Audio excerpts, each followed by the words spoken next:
Hey guys, Hey, it's great to be back. and Chris is back in his throne up there. All right. Yeah, and we didn't throw Kyle away, No, so. No. I'm still here. It must be good then. So let's talk about tonight. Hey Quimby, what's going on? I'm excited about tonight. I don't know about you guys. Oh, I'm very. very excited. I'm very excited. As everyone saw from the thumbnail, this is our fourth episode of Behind the Veil, as an interview series specifically, but it is an absolute pleasure that we are going to get some time with Kent Burris from the Ghosts of Carmel, Maine tonight. Some pretty viral videos, of course, have been going around the social media platforms for years.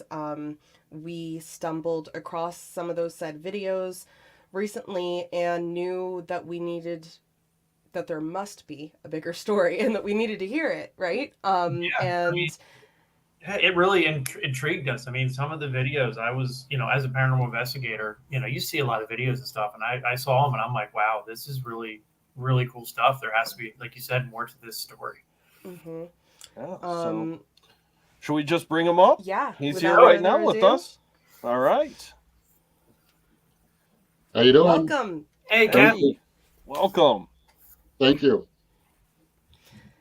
Awesome. Well, we're, like I said, it's a pleasure to have you tonight, Kent. Kent is in the infamous Lamb House, where he also happens to live. Yeah.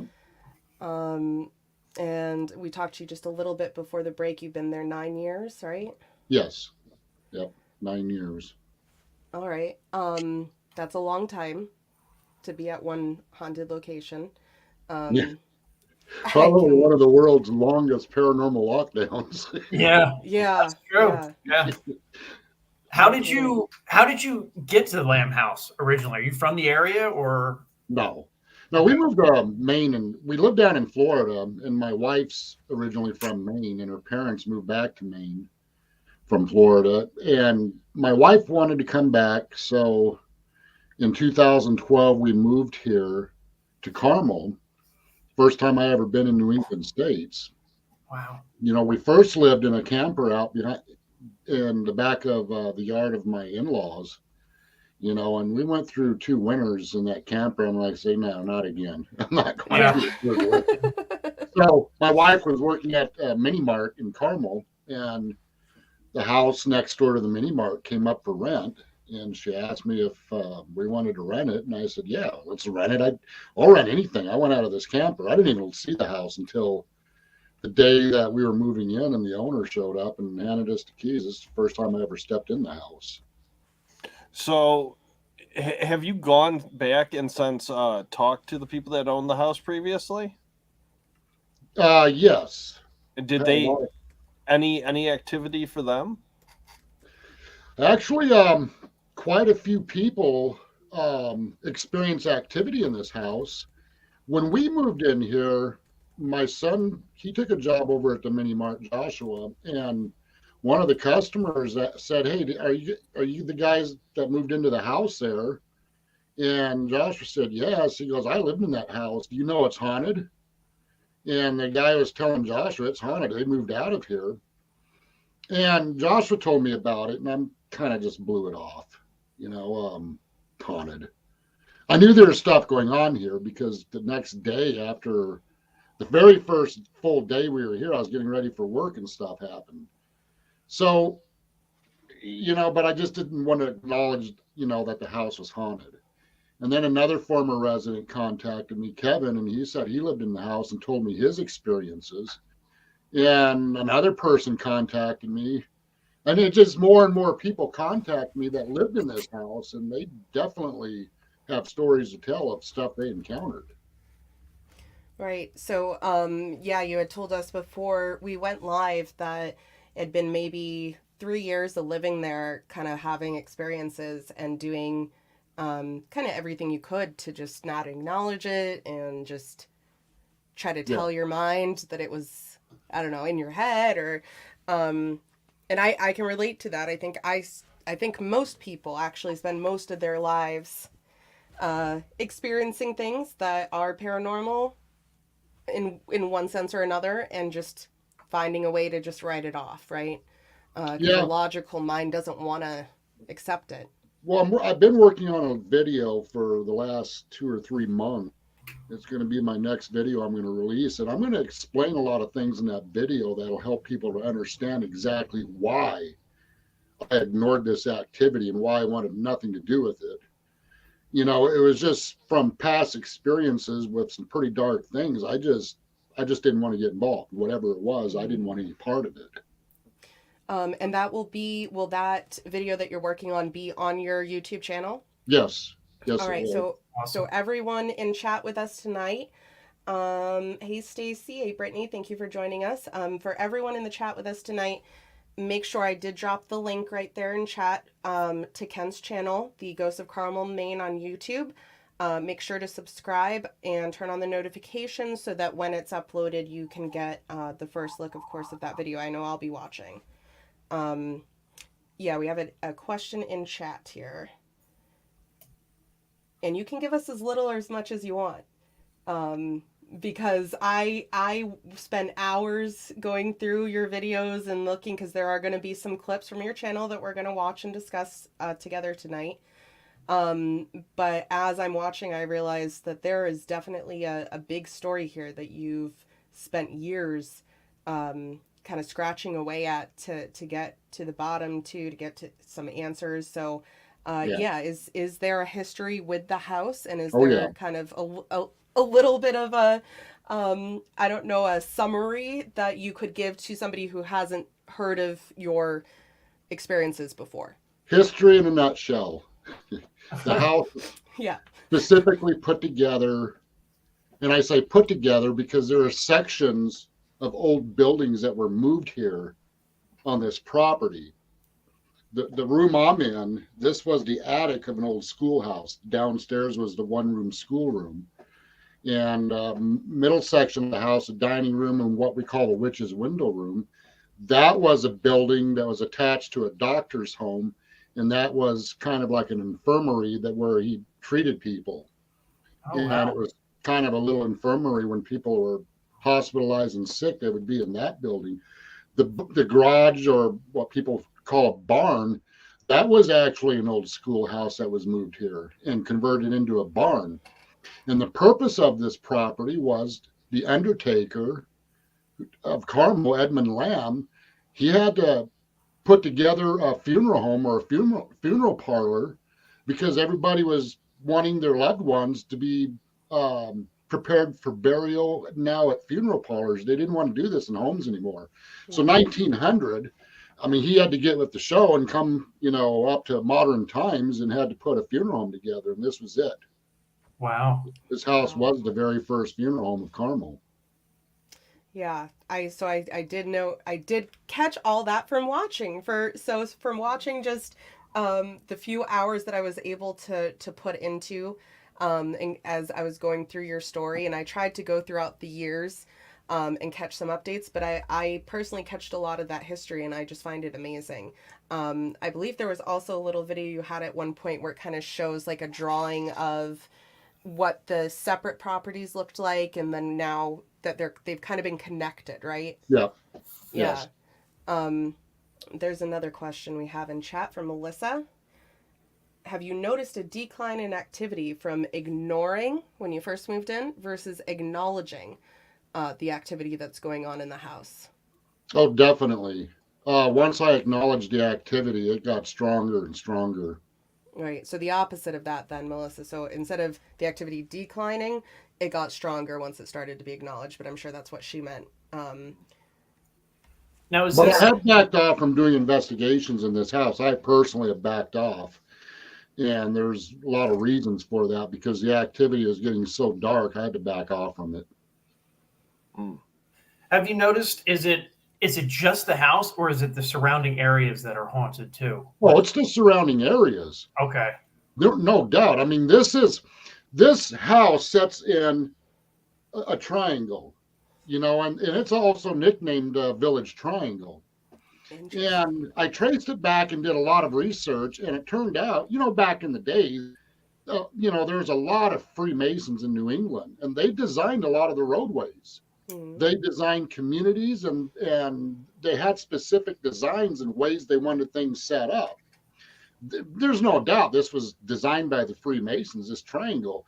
The triangle measurements are the exact measurements of the main pyramid in Gaza.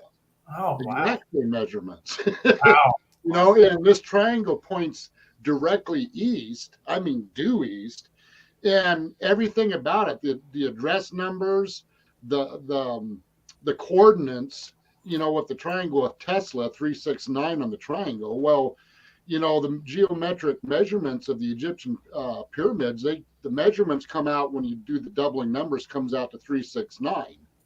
In every mathematical formula that has to do with this triangle comes out to 369. The square mileage of Carmel is 36.9 something, 36.90 square miles. So you have 369 there as well. That's the whole square mileage of Carmel. So, Man. that was no accident. That's very Edmund Lamb was interesting. not only a Freemason, but he was deep into the Oddfellows. Oh, He was okay. part of secret societies. Yeah, And yeah. when these spirits kept saying Abby's head was in this house, he buried Rachel in the basement, that was a little hard for me to believe.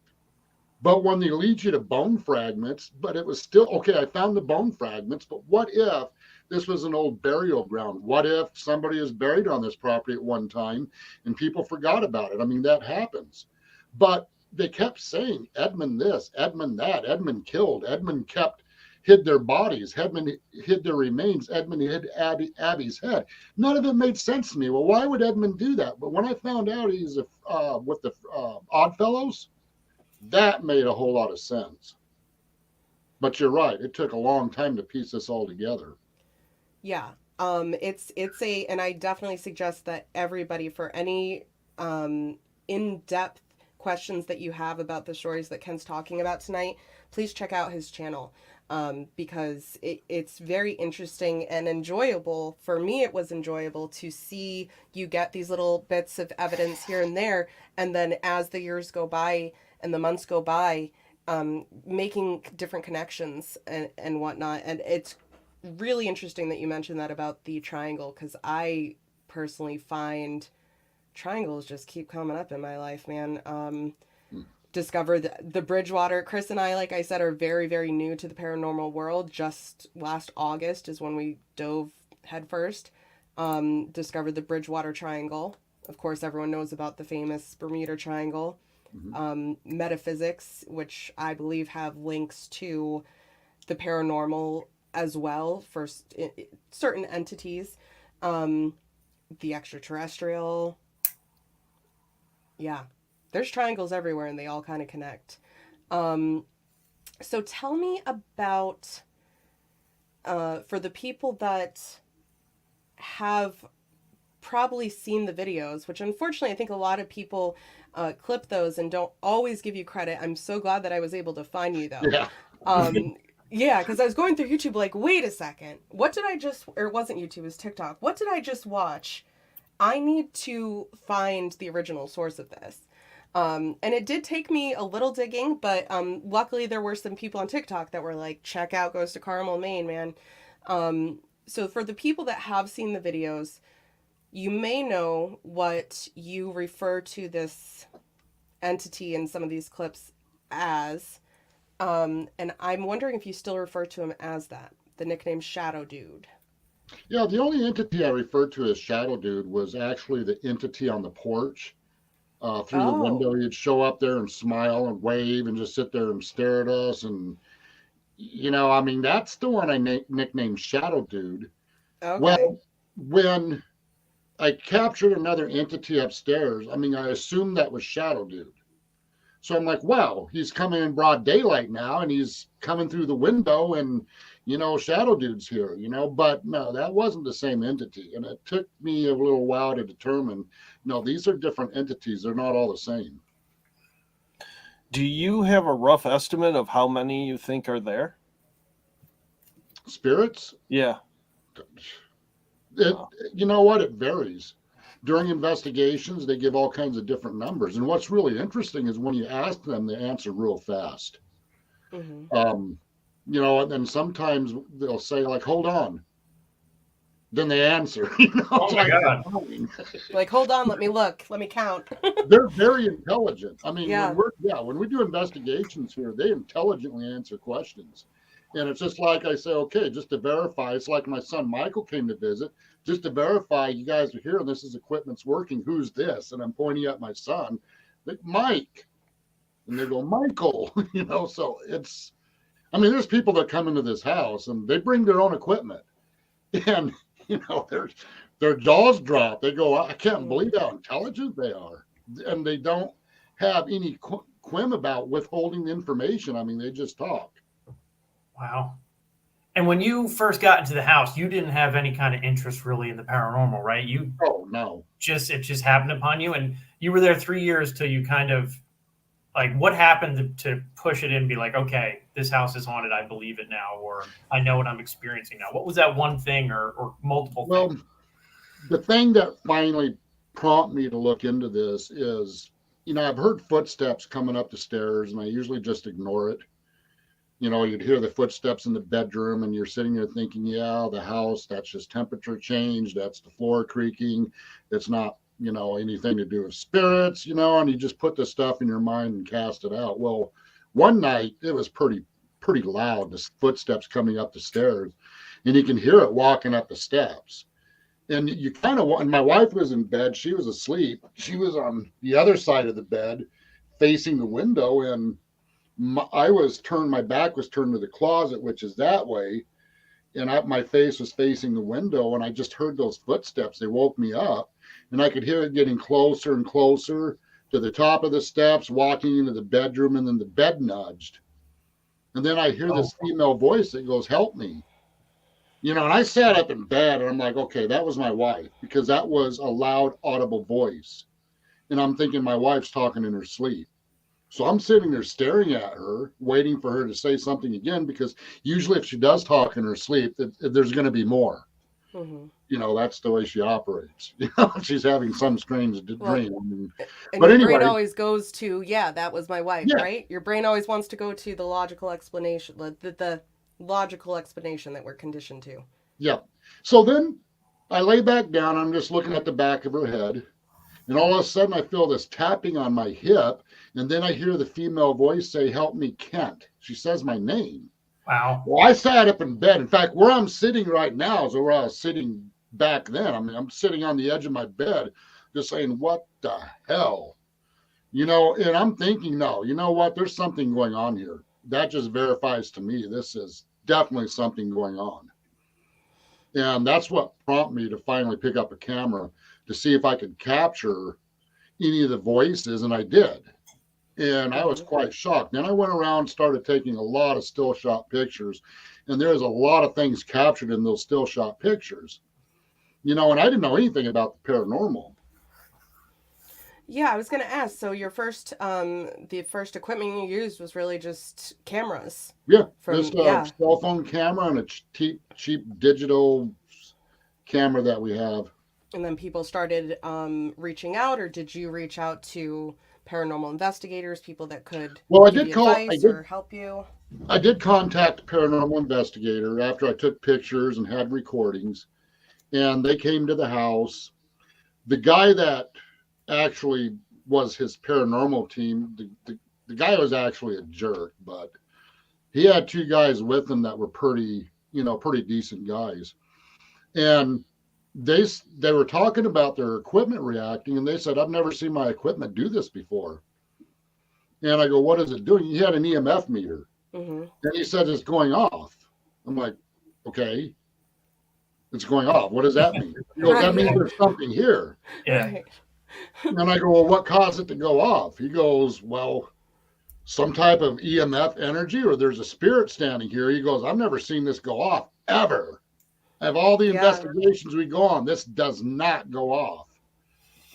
And so I'm thinking, wow, you know, so then they go out on the porch and do a spirit box session, and I hear a female say Kent. And I'm like, did that female just say Kent? They go, yeah, that's what we heard. and it almost sounded like the same female voice that I heard the night when she tapped on my hip.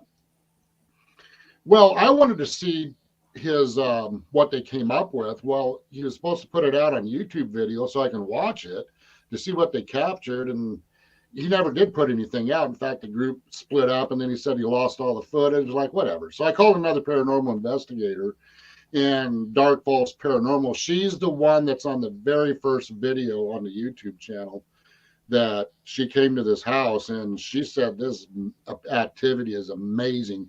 And she went on to say she's never seen anything like this before. She goes, this is a gold mine for paranormal activity. Mm-hmm. She said her EMF meters were reacting, intelligent responses during the spirit box session, disembodied voices. She saw shadows moving in the house. So, yeah, she convinced me that I need to start doing a lot of recording and research myself. Yeah, well, I'm happy you did, because you've got a lot of it, and people have seen it throughout the years, and again, just what I'm going to share tonight is just like little bitty tip of what he has on his channel. So again, make sure to subscribe if you're not already to the Ghost of Carmel Maine YouTube channel. And that guy who just joined the chat says, hello, sir, I've been watching your content for years. So there are people that, you may be new to us. We may have just discovered you, but I'm glad we did. But there are people that have been following your journey for a long, long time. So that's excellent. So the clips, I'm going to kind of explain to you the clips that I'm about to play so that you can, and then ask you a few questions about it. Okay. The first 3 clips that I have, and again, tonight we are focusing on the visual who you originally assumed was Shadow Man. So are you now at the belief that when you see these different shadow figures that they are multiple different entities? Yeah. Okay. Yeah. So Let me know and I'll play it. Yeah, so the first clip, the first 3 clips come from a video that you uploaded October 2nd, 2017, and the title is Daymares. So for anyone who wants to go back and watch on Kent's channel, the title is Daymares. It was uploaded October 2nd, 2017. I'm going to play these clips, probably 1 break, 2 break, 3 break, just so we can hear Kent's kind of explanation and story behind them. Thank you. I'll play the first one. All right.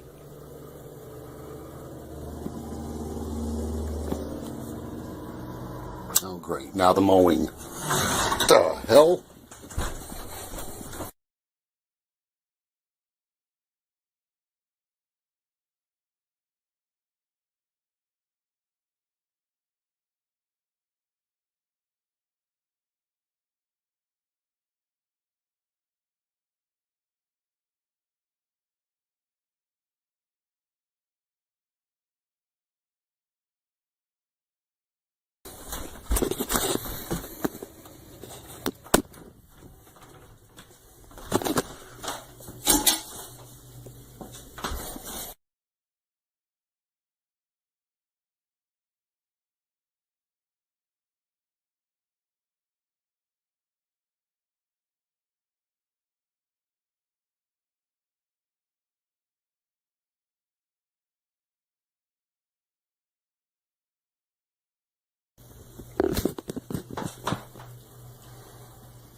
Whoa.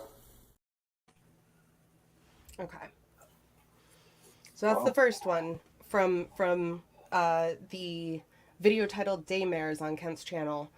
I'd love to hear what Chris and Kyle, because I think that was your first time seeing that one, right? Yeah, I mean, for me, like my experience is like and being a paranormal investigator, I've seen shadows that are similar, but not to that extent, and that's what intrigues me. And like when that was happening, were you actively experiencing something, or were you just kind of walking around with the camera, seeing if something would happen? I was just walking around recording. I mean, every time I captured something here, it's very unexpected. And I was just doing my normal. In the beginning, I was recording every single day. I got injured from work, so I wasn't working. I was on workers' comp. I had all day long, all night to record. But that wasn't a shadow there. That was actually something was pulling my favorite shirt out the door. Oh my God. And So yeah, I that had was the a dress physical. shirt that my Okay. wife got me. Is my favorite shirt. I mean, it was nice and soft. It fit me just perfect. I looked good in it, you know. And that was my most favorite shirt ever in my life. And I never saw it again. Yeah. Really? It just disappeared. Like you never. Disappeared. Oh my God. Never saw it again. That's crazy because you see it in the video and then it's just gone. Like where did it? Yeah. That's crazy. Yeah, the door was closed. Oh my God. Yeah, I was gonna ask because you said in the what's it called, captions, that it's something that looked like a piece of clothing, but I wasn't sure if you had ever figured out the mystery Yeah, of if it was. because I never found that shirt ever again. I went into the Wow. closet looking for it to wear it one day, and I asked my wife, "Have you seen my black shirt?" I looked everywhere I never saw it again. Oh my God. And that's even like for a paranormal investigator, my perspective, like physical manipulation of the environment, like a shirt moving and then disappearing. That's like extreme high level kind of activity. That's crazy. Oh, I've come through this door, and my bed covers are like kind of floating and then drops. I've seen come around the corner. There's like paper floating and just drops, and Yeah, you know, we a do. curtain We have a just clip pull of up. we have a clip of the paper floating. So, out of all the clips that I have, there's 3. Well, I thought there was only 2, but there's 3 now. Maybe more if I misunderstood them when I saw them. Of things, physical things moving. And again, these are just a few of the ones that I found. There's so much more on his channel. Somebody asked about cats. Were those cat eyes glowing in that clip? I feel I bad didn't- because, yeah, Yeah, I didn't see any eyes. I didn't see any eyes, but I feel bad because we can't pause these videos. Yeah. But I didn't feel we really needed to have the ability to do that in this No. case, because Kent does a really good job of showing something and then slowing it down, showing it again, Yeah. slowing it down, showing it again. So let's All right. move on to Number 2. the second clip. Yep. Okay.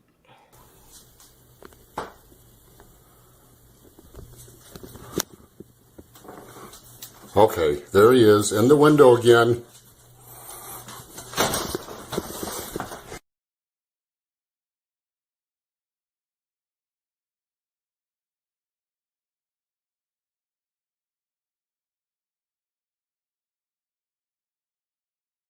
Went under the bed.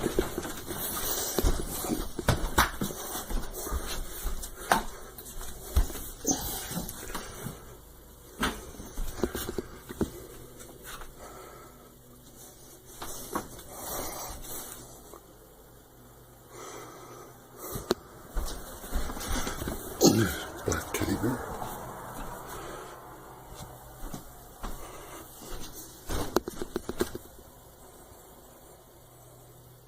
All right, I'm out of here. Wow. So That was the video when we watched it. Yeah. I talked to these That's guys the one afterwards. that has been just viral around TikTok right now. So was that the same time? Was that like right after that first encounter? Because you were on the stairs again. Yeah, I think Okay. that was right after the shirt disappeared. And there was people that say that was my cat in the window. Oh, that was a shirt in the window because I mentioned shirt in the video and he had fishing line attached to it and blah, blah, blah, blah, blah. I'm like, all right, you know what? If there's light right there, it's broad daylight. You can't see any fishing line there. Yeah, and you know, then there's people that said that was a cat. Well, I stuck my cat in the window. That window is like 3 feet tall. I was gonna say, yeah, Yeah. because a My few people cat. had said that. They're like, it kind of looks like a cat, and I'm like, it does, but a cat wouldn't stand in a window with its 2 back legs up. Think about it, like doing a Yeah. handstand with its 2 back legs in either end of the window. No, whatever that was, it was big. Yeah, and I seen it again a couple, 3 or 4 more times, and one time it was out in the tree out in the front yard, and it jumped from the tree and took off running. It looked like a little tiny Tyrannosaurus dinosaur. And I had a couple people look at it. I sent it to some, big shot. Tried to tell me they believe it was an imp. Well, I started looking in the imps. I'm like, maybe they're right. maybe imps do exist, because I have no explanation for this. Interesting. And when you saw that, that was like a shadow, right? It was completely dark, didn't really have any features or anything, right? I didn't see the full body of it with Mhm. my eyes. The camera is able to pick up what was, what you see there. Yeah. I did see something was in the window. I thought it was because I captured what looked like a child jumping from the window onto the floor, and it just vanished. The second it jumped out of I that might window, have you that could one see, too, and yeah. it just disappeared. I Yeah. thought it was a child again in the window, and I've captured other entities that were playing around the window. So I assumed that that's what it was. But after looking at the recording, I'm like, that looks like some kind of huge animal. Yeah, Mhm. it's a strange shape, and it moves strange, but like I'm trying to put it in context of some of the stuff that like I've experienced or other investigators have experienced. And like recently at certain locations, people seeing like these shadows that are just weird shapes and Yeah. just all kinds of stuff. So I wonder if it's all correlated into, is that maybe like a entity, kind of manifesting and it's not fully complete. I don't know, but it's just Or really, did like kind of shapeshift. yeah. I mean, Yeah. but Or morph. They kind of morph. Like, when we saw that video, I told these guys, I'm like, we got to talk to it. Well, I've seen apparitions standing only a foot tall in this bedroom. I'm looking down at it. It looks at me, and it just takes off and vanishes. Really? So they can come in all shapes and sizes. mhm. Yeah. Yeah, and there's definitely a difference between. So for me personally, I have not seen any apparition. I've seen what I guess the majority of people refer to as shadow people or shadow figures. Um, and I have always, since I saw what I saw, had trouble with that word because it always, instead of a shadow, it looks more like a mass to me. Yes. Like a kind of a mass The of gray. formed. Yeah. Yeah, it's like this, it's got some sort of depth to it. It's not just like this little shadow reflecting on the wall, I see them like they're not. To me, they're not black. The camera picks them up as black, Yeah. but when I see them, they look like either a light gray to a darker, like a charcoal gray mist. They look 2D. They don't look 3D. They don't look 1D. They look 2D. It's like they're there, but they're not there. It's like one eye sees it, the other eye doesn't. And it Mhm. kind of rotates back and forth. And a lot of times they're like vibrating fast. And these apparitions in this house move like the speed of lightning. I mean, there's people that said, well, I saw something, but it just vanished. I said, yeah, they move real fast. If you're going to capture something in this house, you better have the camera at the right place at the right time, because, it is there 1 second, boom, it's gone. We got a question right there too. It says, in the witch's hammer, they're called familiars to witches. So more a statement than a question. In the witch's hammer, I'm not sure what that is. The witch's hammer, but I have heard of familiars before. Yeah, that's it's just mind blowing to me. So as we go through these clips, but again, I think that's also, there's so many people that we can agree what they look like. We know that there's different variations of them, different forms of them. I know I've got friends that have seen apparitions where it's just like looking at a person, right? Mhm. Like there's no difference. They're not, you just know that they're not there. Thank you, that Sorry, guy. I'm laughing at the person saying more a statement than a question. I'm so sassy. But yeah, it's just crazy to catch it on film, and I'm wondering if that is because you're so good at slowing it down. Because some of them, if it's just a quick second, and if you didn't see it, if you blinked, you'd miss it. But you do a really good job at slowing it down so that people can get a third, fourth, fifth look at it. And I've also found if your camera glitches at all, you better slow it down and look very carefully, because if your camera's glitching, there might be something in it. Yeah. And we all have experienced cameras glitching on investigations, or batteries draining, that sort of thing. There's people that say, well, he uses a potato camera, so the thing is, I use all kinds of different cameras, and even Even my GoPro, I don't know if you guys heard that, but I did. that was a loud moan. Even my GoPro camera, my nice 6.0, Mhm. that'll glitch. And in fact, one of my videos, I was using that and it glitched. And those aren't supposed to glitch. I mean, those have such a, even my HDs, my 4Ks, those will glitch. So anytime your camera glitches, I'd slow it way down because it's really good chance you captured something in it. You remember how much my GoPro was glitching? At where was that? The Salem Inn? I think you're muted, Chris, if you're talking to us. I was. I saw your mouth going. Salem and Colonial Inn, we had Yeah. tons of issues. With Um, my GoPro glitching, yeah. which same thing. They're not supposed to glitch, or mine didn't glitch before that. That's really interesting too, because like I do a lot of EVPs, and sometimes when I'm reviewing the EVPs, there'll be a little bit of like a distortion before you catch an EVP, like real, Yeah. like right before it. I mean, that's how I'm like, oh, okay, wait, there's something, and you can hear it. So maybe there's a distinction with that, some kind of correlation.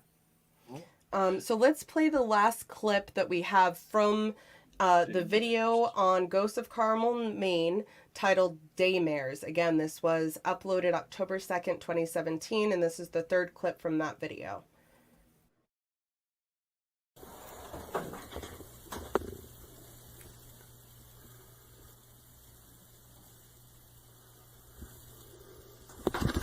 Oh my God!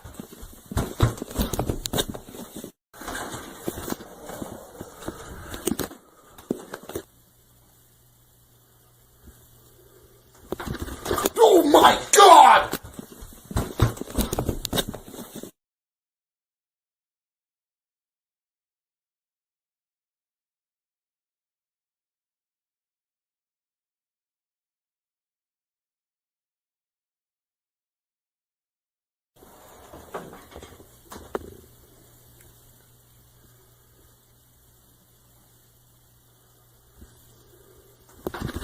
Oh my God!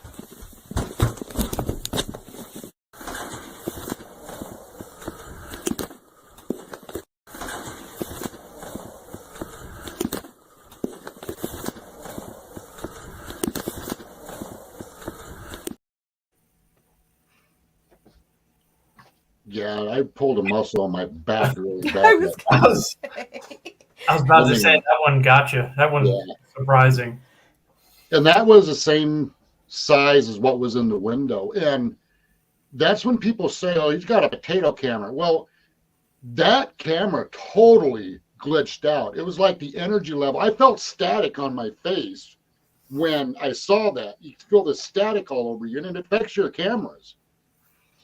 And when I saw that, it wasn't quite that dark, but it looked like an animal just levitating. I was gonna say it appears to be floating above the bed. Yeah. And definitely closer to you. Oh yeah. When you had your reaction. And yeah, someone in chat asked, was it holding rave lights? So from what I could see is when when you slow down the camera, it's going to catch, obviously you were moving the camera as well. So it's going to catch that kind of, I think the lights were just a standard camera anomaly. Yeah. But there's the figure you kind of see floating, and it, again, what shape is that? Like it didn't look like a humanoid it kind didn't of look shape. human. No, and you can tell it's not like it's not a shadow or reflection on the wall. It's in the environment. Yeah. Like, it's just it's right there. It's undeniable. Yep. Again, that's why I say, why do we call them shadows or shadow people, shadow figure? Like they're masses of some sort. It's a, I know you were that guy. So yeah, so those three clips, and I believe it was the last of, there was something, I think by the end of that video, of the Daymares video, you make a statement, and I wanted to ask you about this, because this was uploaded in 2017, you make a statement, this is the last day I'm going to be investigating on my own. Yeah. And I know that I've seen you do, as the years progressed and the months would progress, I'd see you do some at least what I saw as solo investigations. I don't know if maybe your wife was home or so what made you make that statement in 2017 that like in that moment you were done doing anything by yourself? Well, those were the first. Those were during the period of time when I started seeing the apparitions, and it's not something that happens all the time. It's very rare to see them, and it's the full apparitions, whether it looks like an animal or it's a full body, human shape. Those are rare, and people wonder, well, how can he capture that? Well, we live in the house, and I record nonstop. Back in those days, I mean, I was obsessed back in those days with capturing stuff. So, while I had one camera recharging, I was using the other camera. I'd swap them back and forth. When nobody is home, that's all I did was record. Mm-hmm. Yeah, I think people have made, I've seen people make statements maybe in comment sections, different places, like, well, how does one person get like so many visuals? You have to remember what I was able to find, and I went through, and there's definitely a few missing, more than a few missing, but what I was able to find was from the span of 2017 to the last video that I got clips from was 2022. So from all those years are these clips, and there's hours and hours and hours of investigation, right? And there's other, we could have a whole other live just about the EVPs, and like there's so many layers to this. Yes. That I don't think when people are just seeing a compilation on TikTok, they're like, oh, well, this can't be real because who gets that much video footage? Yeah. So, Well, yeah. they also have to take into account that, he lives there. I mean, Exactly. you're there all day long. This isn't like a location you just go visit and, like you're you there said. for 6 hours and then you're out. You're there, Mhm. day And and night, basically. And you got to assume too, especially if it's spirits that are communicating so well and intelligent, they probably have some sort of bond to you at this point where they're more present to you than others, I would assume. A lot of paranormal investigators notice that if I leave the room during a spirit box session, where'd Kent go? Yeah. And then they wouldn't really talk to them, and then I'm coming back in the house, Kent's coming. It's pretty strange. Mm-hmm. Yeah, but you're not alone in that. I mean, I've heard and felt just what investigating different locations with different investigators. There are definitely certain people that kind of get a bond with a place, and when they are there, the activity picks up. So I can imagine living in a location for 9 years that there's absolutely a bond that's been created between you and the other side. There's a question here. Somebody, Talic Motorsports Media, would like to know, how is the emotional state living there? Temperaments, sadness, dread, etc. I'll be talking a lot about that in my next video. I'm going to be going into depth on that, but you got to put, and don't ever dwell on the feelings that you have, because if you do, it'll get you down bad. You got to shut it out. You got to shut that activity out. You got to ignore it. I don't investigate in this house like I did in the beginning. I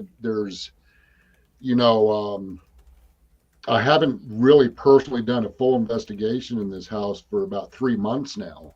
I've recorded and captured some stuff. In fact, one time I came home from work, and I went back to work full time too, so that kind of sets it up where I can't record as much. But I came home from work, and my grandson was downstairs. He goes, "Papa, there's loud banging on the living room ceiling," which means something's going on in this bedroom. So I walk up the steps, I turn on my recorder, and as I'm going, I'm hearing the disembodied voices. As I'm approaching the steps, you can hear them talking. I walk up the steps, and you hear my work boots boom, boom up the steps. And so I swing the door open. Well, I'm like, damn, and then something came and slammed the door really hard on me. I'm like, oh, crap. My wife's in there changing. I just was recording her. I'm like, oh, am I in trouble? So I go downstairs, and I said, dude, that was Manu upstairs changing. She goes, Manu's up in mommy's bedroom. I go, no, she's upstairs changing. She just slammed the door on me. She's mad at me now. He goes, no, Manu's upstairs at mommy's bedroom. So I go over there, honey, are you up there? She goes, yeah. Up in her daughter's room, the witch's window room. Like, The other room, yeah. Who in the hell just slammed the door on me? Oh, So I go back up. I hit record and I'm coming up the steps again. I'm like, okay. So I coming up the steps again. There's nobody in the bedroom. I'm like, what the heck? So I go back and look at the record. And while I'm in the bedroom, I'm capturing stuff, but I didn't know it at the time. Mm-hmm. So I go back and look over the recording. I'm like, okay, what just slammed the door on me? Well, you can see the shadow apparition coming right through the bed, right towards that door, and just slams it. Yeah, it was captured on the video. Well, when I came back up, you can see this two more shadow apparitions in the bedroom. They're like glitching there. And then when I slow it down, you can see it where it looks like the body of a woman with her hair up, but she's dark. Wow. But I didn't see that in real time. I didn't even see the thing taking off across the bedroom, slamming the door on me. But I really because it was just like a split second. Yeah, I thought it was my wife in the bedroom changing. She was pissed because I was recording. I'm laughing. Yeah, we're all laughing because we're like, oh no. And then I was like, wait a second, stop laughing, because I think what he's saying is that she was in a different room. Yeah, so you never know what's going to happen in this house. You just never know. I think so. Those 3 clips, like I said, were from 2017. We're gonna play the next clip and then answer some more questions, or hopefully get some answers to some questions in chat. But this next clip, if anyone wants to look at the which video this comes from, because again, there's so many on Kent's channel, they're all worth checking out. This next clip is from January 23rd, 2018, and the title of the video is Ghost Hauntings. If you can find that, Chris.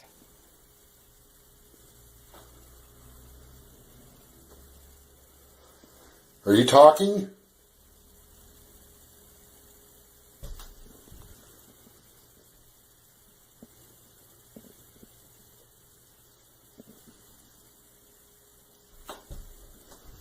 What the hell is that noise? Son of a bitch!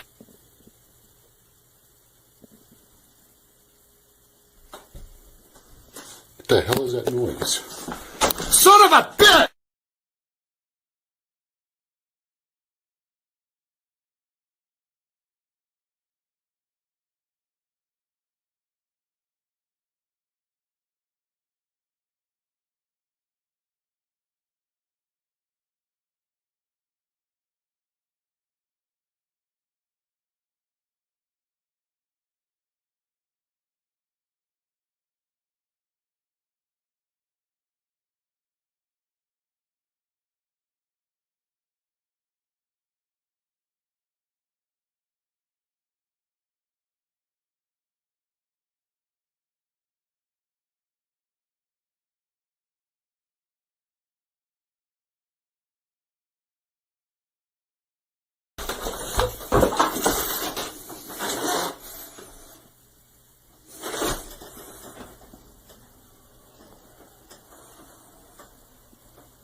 Hello? I see movement in the bedroom through that crack. Need to get out of here. Is that you, Shadow Dude?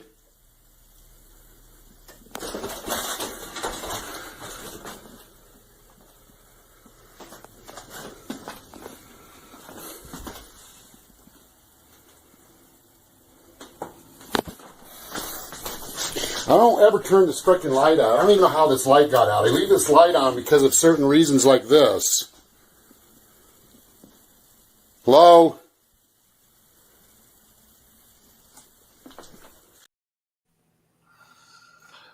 I would have had that same reaction if I would have turned that corner and saw that. Oh my God. Yeah, that's impressive. And like you said, Kent, like the movement, they're so quick. Like Yeah. it's almost like a flash. If you didn't have that camera, you would be like, what just happened? That's when I learned that paranormal investigating can kill you. Because, in all honesty, I'm very surprised I didn't have a heart attack. Yeah, I mean That- that's an intense Yeah. that you- apparition, whatever you want to call it. Like seeing that, oh my god. well, I and was there are having some chest that pains. they want to scare you, right? You get that sense that they're like just almost waiting there to try to make I don't you know. afraid or uncomfortable. I've gotten that sense personally, at least. If when you I've notice when I had- slowed that down and zoomed in on its face, it had a very scared look on its face. I don't know if you saw that eyeball and in the mouth, and I'm Yeah. like, maybe that thing was just as scared as I was. That's I don't true. know. That's I mean, true. it was Yeah, pretty startled. Something to think about. Maybe you scared it. Yeah, it's very possible. Maybe you both kind of like stumbled upon each other and were like, oh no. Like, Right. both were freaked out. You know what's bad is after all these years of encounters, my wife and kids can tell you that they need to let me know they're in this house when they come home, because if they're in here quietly and I come around the corner, I see them standing there, I literally jump. Yeah, you can't get used to that. There's No. just No. no way. I was on last week, I was on Unexplained Caught on Camera on the Travel Channel. I don't know if you guys saw that. No, I have not seen that. I don't have cable, but I will look that up. Well, it's not worth watching, but anyway. I usually show that stuff in my group pages. I'm not even going to show this. They just show the same old stuff that Paranormal Caught on Camera showed. I was on the Travel Channel twice with them, but this one paranormal investigator from Britain, she said, well, I don't understand why he ran. She goes, I would have stood there and talked to the spirit. I wouldn't have ran. And I'm like, well, BS. Mhm. You never ran into anything like this before. There's no way, because if you have, there's no way you're just going to stand there and interview it. Yeah. So did you hear that, Chris? Yeah, I There's heard. no way you wouldn't run, right? So Boston's referring to an instance where we had an encounter and she left me high and dry. And He's still upset about it. It was something very similar where we were at the Conjuring house. Oops. And something came down from the ceiling, which, by the way, your house where you are right now, in lots of ways from what you've described, kind of reminds me of my experiences at the Conjuring house, and just kind of that, especially when you were saying that there are so many spirits there, it just kind of gives me that hot spot vibe. I've referred to the Conjuring house before as like a train station of sorts. And I just get these feelings of spirit kind of entering, leaving. It's also a place where I've definitely felt the difference between there are humanoid spirits, there's human type spirits, and there's something else. So lots of kind of similarities, in my opinion, from talking to you about this so far. But yeah, it came down from the ceiling. It was very fast, and it came this close to my face. So I ran, and I left him in a dark closet by himself. Yep. Did you just hear something? Who, me? Yeah. Oh, no, I was. Okay. Well, I did. I thought my phone was buzzing, but it wasn't my phone. Who knows? well, let's go to clip number 5. This is from the Lamb House. Yeah, There's so more this is to now that June of 20. Yeah, so this is now June 22nd, 2022. For anyone looking for the full video, this video is titled The Lamb House Hauntings on Kent's channel. I've dropped the link a few times in chat. I'll drop it again as we're playing this. And there are 2 clips from this, and then all there's 3 more that we have, but they're real short ones. Back from the original 2017 files again. So Yep. Here we give go. that a play. When I opened the door, I saw what looked like a white mist move from the corner of the room to the edge of the bed. After reviewing the recording, when the door opens, there looks like a shadow on the wall, but then a white mist quickly appears and moves to the side, then a downward motion. I did hear the disembodied voice, but couldn't make out what was said.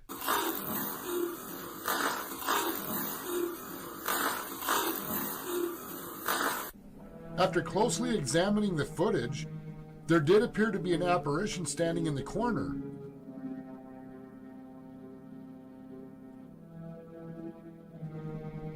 Unfortunately, it's impossible to make out the face. But then there was movement. What looked like an apparition instantly turns into a white mist.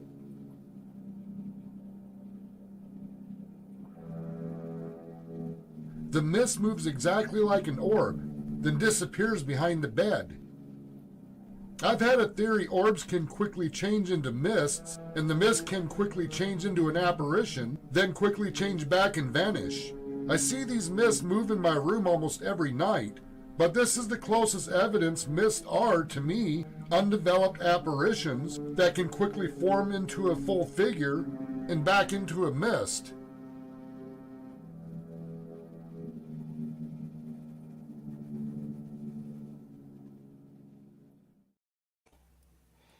That's one of my favorites that you've caught personally. Yeah, somebody took a screenshot of that, and they have some type of enhancement software, and they were able to show the apparition a lot better. It definitely looked like a female standing there. In the corner, right? Yeah, Yeah. yeah. What they came up with, I'm like, wow, that looks exactly like a female. What really intrigued me about like that video too, and all your videos, it almost seems like you stumble upon them and then they kind of like scurry away or they disappear. Is that kind of how you kind of encounter them a lot of the times? Yeah, it's almost like they don't want to be seen. And they notice you, and then they're like, "Oh, I'm out. See you." Yeah. Mm-hmm. It's like they notice that I see them and I react to them, and they like vanish. Well, it's interesting because a lot of people do catch the last part of what that turns into, right? So a lot of people do catch like kind of this mist or orbs or ectoplasma. You know, orbs are different, but you get where I'm going. They catch that, and to think, okay, well, maybe that was a full apparition seconds before or milliseconds before, and I just didn't see it, you know? So what we caught was just this tail end. So it's really cool that you have that kind of, you can see beginning to end in that shot. Stacy wants to know, why do you call the window in the other room the witch's window? Witch's window room? Because it has a sideways window in it that's sideways. And those are actually called Undertaker windows or witches windows.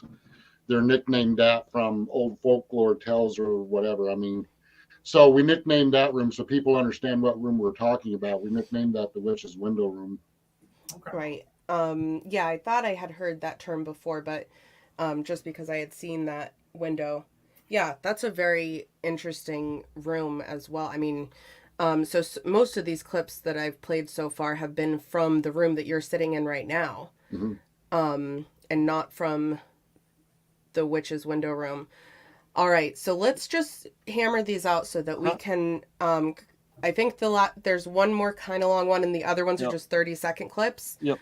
Okay, awesome. So let's hammer these out so that we can get our last questions here with Kent. Okay. Here we go. Before the end of the show. What the hell was that?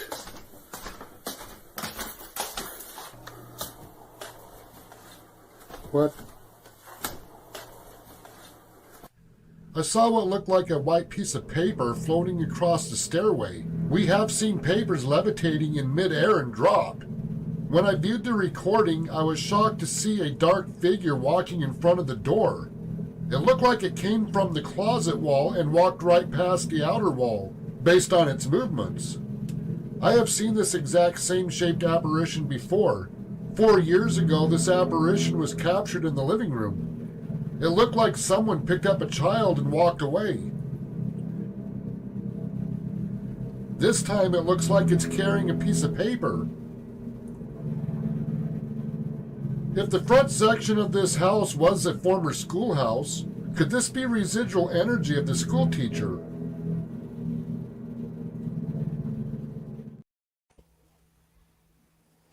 Wow. That was amazing. Pretty creepy looking. Yeah. Yeah. To me, it Well, looked and you like, don't- like hunched over, kind of Mm-hmm. walking. Yeah. And like you said, the same figure, kind of the hunched over pig carrying something, Mhm. in both downstairs and upstairs. Yeah. But the paper. So when you went back out there, you didn't see a paper on the ground or anything like No. that. But that's what it looks like. It's Yeah. like a white piece of paper. Yeah, it's clear, and that's what catches your eye. You didn't even Yeah. really see the, the apparition until you slowed it down. Yeah. Yeah. I didn't see the apparition in real time. I just thought I saw a piece of paper floating in real time. Yeah. All right. All right. And the last three are real short, and then I have a few questions I'm really dying to Do you ask. want me to so- just play them back to back? Yeah, let's just play. Yeah, let's play them back to back. Is that okay, Kent? Yep. That's I'm fine. sure you've seen them enough times to to remember. Hello? Oh! Oh!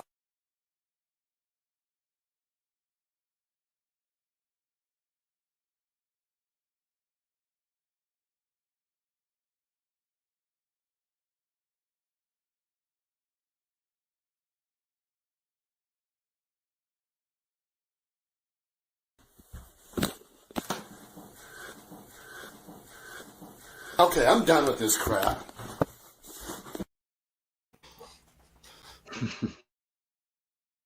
When the traffic slows down, can you say anything? What the hell?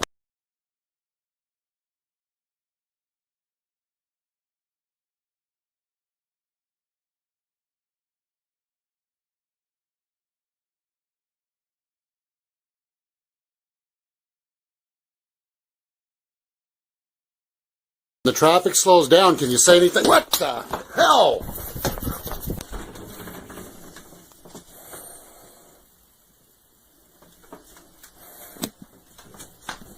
Who did that?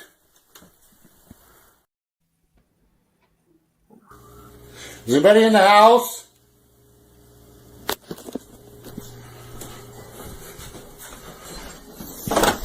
No! Fuck!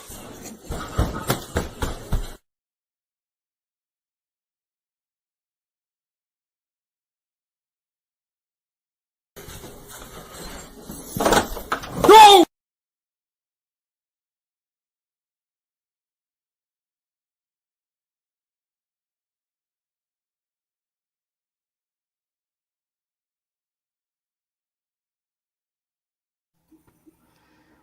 Lot to unpack there. Yeah. Yeah. My favorite out of those three that just blows my mind is the rocking horse. Yeah. Yeah. That Be- scared the crap out of me. because it almost appears, and Kyle and I were talking about this clip last night, it almost appears to morph into like a non-solid object for Mhm. a few seconds, and then it goes up the wall. Yeah. And That's then where it hit that. There's, well, I'd have to show you. It's right here, but the way that wall is, it hit that wall so hard it went upward. And the So- horse actually broke. Wow. Here, let me show you here real quick. Okay. And what's really crazy for me too, it's everything is so like the speed of everything. Everything is Mhm. so quick. I don't know if you could see that, but No, we can't Oh. see. hold on. Oh, you know what? I think we're on a different That's camera. not even my, that's not even, We lost you on audio. We there. lost your audio. Okay. Not sure if you can hear us. There's the wall. Yeah. If you can hear us, we can't hear you, Kent.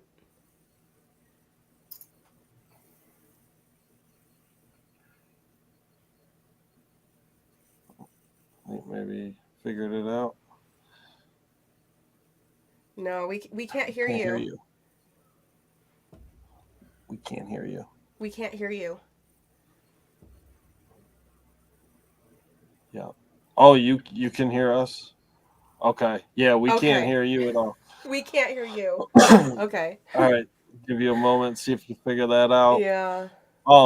Yeah, that rocking horse, it looked like a moth to me. That's what I thought Sorry at about first. that. Oh, there you go. Oh, there you You're are. right. You're back.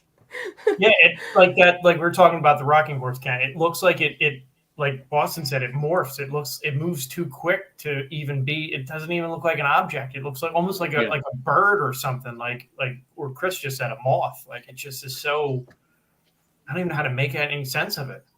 Did you guys see the video where my granddaughter is on the bed and she heard the knock and she jumped and came running towards me? And when I panned the camera around to look at the TV, there was something there just hovering. It wasn't even moving, it was just hovering. And it looked like a large bird. Oh, interesting. No, I hadn't seen that one. Like I said, I watched ours, and I know that I'm just scratching the surface of all things Ghosts of Carmel, Maine. And I mean, I'm a fan. I'm definitely going to be digging through all of your archives, and I cannot wait for your new video to be dropping. Do you have an estimate of when that's going to be? No, I don't. think- I'm yeah. still trying to get my mother I need to interview my mother and one other person for the video. And it's Okay. just trying to get this pen down. And see, at my job, I go in there in the morning and then I take an hour or 2 or 3 off, and I have to go back. Sometimes I have to go in there 3 times a day. So I work right next door at the mini mart. So, just right next door to the house, but I work these strange hours 7 days a week. So, Mm. sometimes I don't have time to sit down and work on the video. I monetize the YouTube channel trying to get funds to keep this going, but it just, it doesn't really pay nothing to monetize. Yeah, people It's and actually a that's waste of time. yeah, that's another thing people say, the naysayers when they see evidence. I think a lot of time in the paranormal world, it's always like, oh well, that they're just trying to make money, and it You don't doesn't really pay. make money. It's not a very lucrative business, No. It was 5 years before I even monetized the YouTube channel. Yeah. While See, the right active there. investigations were going on here, I never monetized Yeah. it. Well, It was after I completed the investigation, like, because YouTube was putting ads on my videos no matter what. Mm-hmm. I got Right. notification of that. They were going to put ads on my videos. And I'm like, well, all right, so YouTube's going to make money off this. Then I find out all these other people are using my material. They're making money off right. of it, Right. and tons of money. I mean, Yeah. they've get a lot more views than I do. These people that play the clips, and like you said, they don't even That's give me wild. credit. That's Yeah, wild. exactly. Well, again, when we shared the clips, so we were sharing clips with each other that were from a bunch of different. I mean, some were just silly. Like there was one where it was a pair of pants running down the street somewhere in Mexico. but so there were some that were clearly like, oh, that's obviously, manufactured in some way. But when we came across yours, I was like, found whoa. a few that didn't even mention your name. They were just like, check out this. And then I was happy to see that there were a bunch that mentioned the Ghost of Carmel, Maine, Yeah. or even Kent Burris. So that's how I was able to find you on YouTube. And then the first thing these guys said after we watched those TikToks that night were, we got to get in touch with him and see. Wow. I mean, we wanted to investigate, but I can but figure having out- you on and talking to you is I absolutely don't really make any money off of it. That's why I had to go back to work. right, Uh, right. So do you no longer do any investigations in the house, huh? No, not right now. I don't. Yeah. No. No, because it just seemed like every time I do an investigation, somebody ends up getting hurt. Mm. And I'm talking having to go to the emergency room or somebody ends up dropping dead. Wow. And eventually I'll get more into that. But Yeah. just in one of the videos, I was talking about how people were coming to the house, things happened to them. Another guy is supposed to come to the house a week before he came, he died. Another person who's been to the house died. I no sooner talk about that. The day I was talking about that, doing the interview with my son, Michael, that was there, a lady came to the house and she came inside, was waiting at the table. She wanted me to give her a ride home. I just got done talking about that stuff in the garage. Well, I said, all right, I got to put some stuff up. Well, I came into the dining room and she wasn't there. Or not the dining room, the kitchen where she was sitting at the table. She wasn't there. I went outside. She was sitting in the car. So I'm like, oh, I guess she's impatient and wants to go. So I jumped in the car and her face is really white. I go, you okay? She goes, get me home. So I got her home and she was staggering out of the car. Well, 2 days later, she died. Oh my God. And I was just talking about that, And that's what's really strange. I mean, and then, I also here when after she died, and I was able to identify her voice and everything. So, I mean, I haven't really talked about that yet, but the what's the name of his YouTube channel? Explorer came here, and Chris he has a YouTube channel, and I told him, I said, you know what, Chris, the reason why I'm not doing investigations right now is because every time I do an investigation lately, somebody in my family ends up getting hurt. Wow. And I said, I'm afraid to do them. So I allowed him to do the investigation. We were down in the basement. Sure enough, my phone rings. And sure enough, a family member got seriously hurt. Just right when we were in that basement. Wow. So, That's scary. Well, ambulance had to pick her up and take her to the hospital. And when It's I not got the worth it. phone call, there's also EVPs going over the phone. Hey, get out of the house. And these spirits keep saying, get out of the house. So, yeah, I mean, I've kind of backed off from doing investigations at the moment. I allow people to do it, but I kind of backed off and just let them do their own thing. So let me ask you this, because that's another thing that a lot of people, I think, can't comprehend and have trouble comprehending, how people can live in haunted places when the reality is people live in haunted places every day all over the Mhm. world. I mean, it's not abnormal to live in a haunted place, but in a haunted place with so much activity, do you, after all these years, do you feel safe? Well, physically, yes. Psychologically, not necessarily.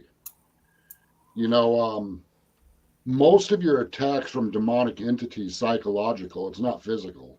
Mhm.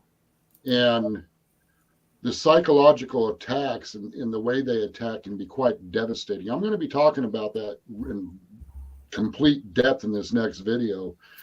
I'm going to be going into a lot of details about that. Most people think hauntings is voices, apparitions, things move around. Most hauntings that take place are based on what people feel.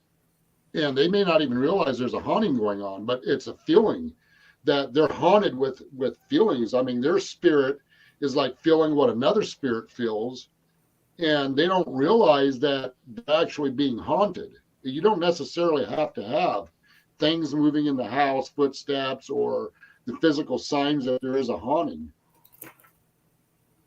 I'm just nodding my head, Yeah. because you're nail on head right there, nail on head. This is just something I've heard a lot from some dear friends of mine, and that's exactly what it is. So I hope you take care of yourself. I mean, you've lived here long enough, but I hope that you really protect your own mental well-being. And I think it's also important, actually, I was at the Conjuring House last weekend, and with a bunch of different paranormal investigators. It was Get Haunted event, and that discussion came up, actually, between a few paranormal investigators, is how it's kind of a shame how the psychological toll and kind of the psychological warfare that can happen in this Yep. field from being in haunted locations so often, that people don't talk about it enough, about what Yeah, it does to gotta know you. when. You got to know when to stop. Mhm. Yeah, You know. when to stop, when to take a break, when to, I talked to several people that were caretakers at the Conjuring House, even owners of the Conjuring House, that there's just a point at one point where it's like, no, I need to remove myself from this location Mhm. for a while, or I need to stop investigating this location for a while, stop inviting people in. So yeah, I get that. Just like last night, everybody was gone. I spent the night in the house alone, and I heard the disembodied voices. I heard the movement. I just totally flat out ignored it. Didn't even acknowledge it. Hmm? I'm like, yeah, no, I'm not budging. Yeah, I yeah. will talk when I'm ready to talk, and they hear me. I mean, they're listening to us right now. I mean, I will talk Mhm. when I'm ready to talk, but until then, I'm not saying anything. Yep, and You that's got to your take choice. control of the situation. Mhm. Absolutely. Wow. Well- Any parting questions, guys? We've gone over our time with you. I appreciate you staying here Yeah. with us, Ken. Yeah, thank you for Yeah. sharing your story and all Oh, your no videos. problem. They're amazing. I'm used to actually being on podcast for 2 hours. All right, so this Okay, that's this is good an to easy know. one I guess for I ya. guess you'll have to come back for the second hour then. Yeah. I'm going to be following you very closely.